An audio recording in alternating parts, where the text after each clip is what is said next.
नमस्कार, आप देख रहे हैं दर्श न्यूज। मैं हूं आपके साथ दिव्यांशु। अयोध्या से करीब 25 किलोमीटर दूर धन्नीपुर नाम का गांव एक शांत इलाका है, जहां छोटे छोटे घरों के साथ एक मस्जिद और एक मदरसा दिखते हैं। गांव में जब आप प्रवेश करेंगे तो आपको एक खाली पड़ी जमीन दिखेगी, जहां कुछ बच्चे क्रिकेट खेल रहे हैं। लगभग शांत दिखने वाले इस गांव का विवादों का अपना अलग इतिहास है और इसे लेकर कोर्ट का एक फैसला भी आया है। साल 2019 में राम मंदिर बाबरी मस्जिद मामले में सुप्रीम कोर्ट के एक फैसले के बाद नई मस्जिद के निर्माण के लिए 5 एकड़ की जो जमीन दी गई थी वो इसी गांव में है। ये जमीन अब तक ऐसी ही अनछुई पड़ी हुई है। ऐसे में यहाँ मस्जिद के निर्माण में होने वाली देरी को लेकर सवाल खड़े किए जा रहे हैं। जहाँ से जमीन शुरू होती है वहाँ पर एक बोर्ड दिखाई देता है जिस पर लिखा है इंडो इस्लामिक कल्चरल फाउंडेशन। ये उस ट्रस्ट का नाम है जिसे मस्जिद बनाने के लिए वक्फ बोर्ड ने बनाया था। अयोध्या मामले में सुनवाई के बाद 2019 में सुप्रीम कोर्ट ने फैसला सुनाया था कि बाबरी मस्जिद की विवादित जमीन को एक ट्रस्ट को सौंप दिया जाए जो वहां पर एक मंदिर का निर्माण कराए।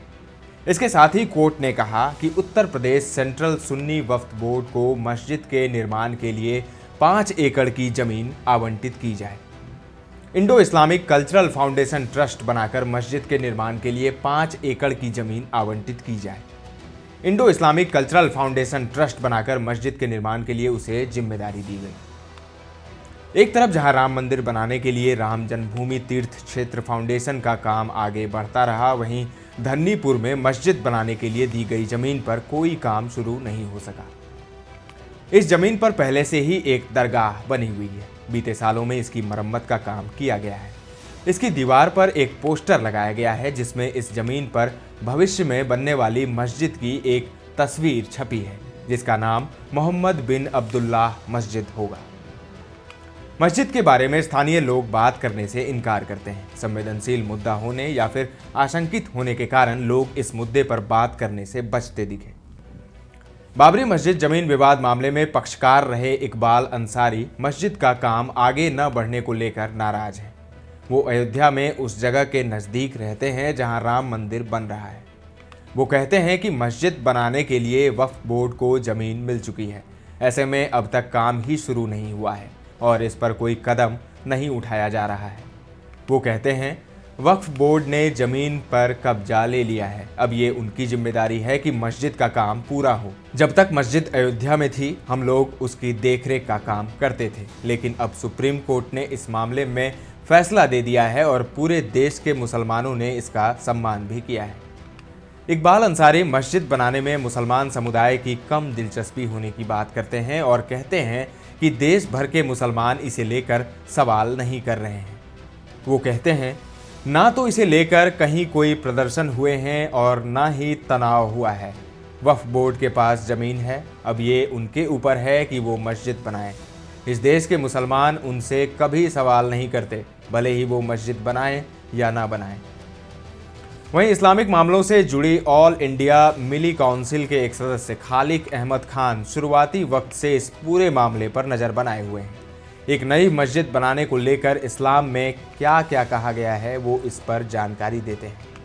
वो कहते हैं कि शरिया कानून और वक्फ बोर्ड के नियमों के अनुसार एक मस्जिद को ना तो उसकी जगह से हटाया जा सकता है, ना तो उसकी जगह कुछ और या किसी नई मस्जिद का ही निर्माण कराया जा सकता है।